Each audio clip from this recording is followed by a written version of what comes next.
মোৰ নাম শ্ৰীমতী গায়ত্ৰী দহোটীয়া গগৈ।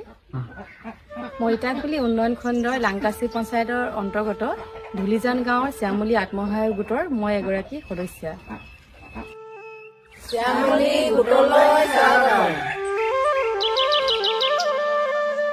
মই গোটৰ লগত 2011 চনৰ পৰা জড়িত হৈ আছোঁ। গোটত সোমোৱাৰ আগত ঘৰুৱা কাম কাজৰ লগতে চাহ খেতি, জালুকৰ খেতি, পশুপালন আদি কৰিছিলোঁ যদিও বৰ এটা ভাল ফলাফল লাভ কৰা নাছিলোঁ।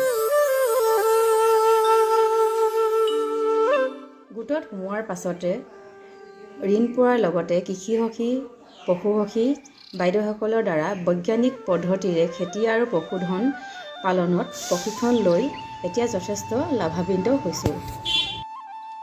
মই গোটৰ লগত জড়িত হৈ প্ৰথম 35,000 টকাৰ ঋণ লৈ এটা জেৰক্স মেচিন ক্ৰয় কৰিছিলোঁ। ইয়াৰ লগতে 2020 চনত অসম গ্ৰামীণ এক্সপ্ৰেছ যোজনাৰ অধীনত এখন টাটা AC বাহন ক্ৰয় কৰিছিলোঁ।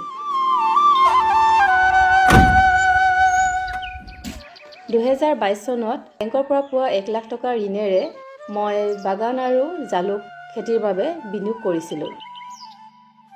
ইয়াৰ লগতে CEF ফাণ্ডৰ পৰা 50,000 টকাৰ ঋণ পাওঁ আৰু সেই টকাৰে এটা বেকাৰী উদ্যোগ গঢ়ি তুলিছিলোঁ।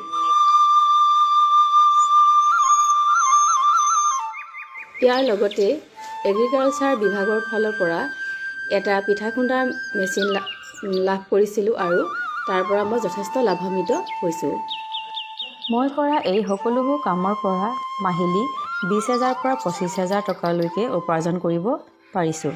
মই লাভ কৰা এই সুবিধাসমূহৰ বাবে ভাৰতৰ প্ৰধানমন্ত্ৰী ডাঙৰীয়া আৰু আমাৰ অসমৰ মুখ্যমন্ত্ৰী ডাঙৰীয়া দেৱলৈ অশেষ ধন্যবাদ জ্ঞাপন কৰিছোঁ। ইয়াৰ লগতে অসম চৰকাৰ তথা অসম ৰাজ্যিক গ্ৰামীণ জীৱিকা অভিযানকো ধন্যবাদ জ্ঞাপন কৰিছোঁ।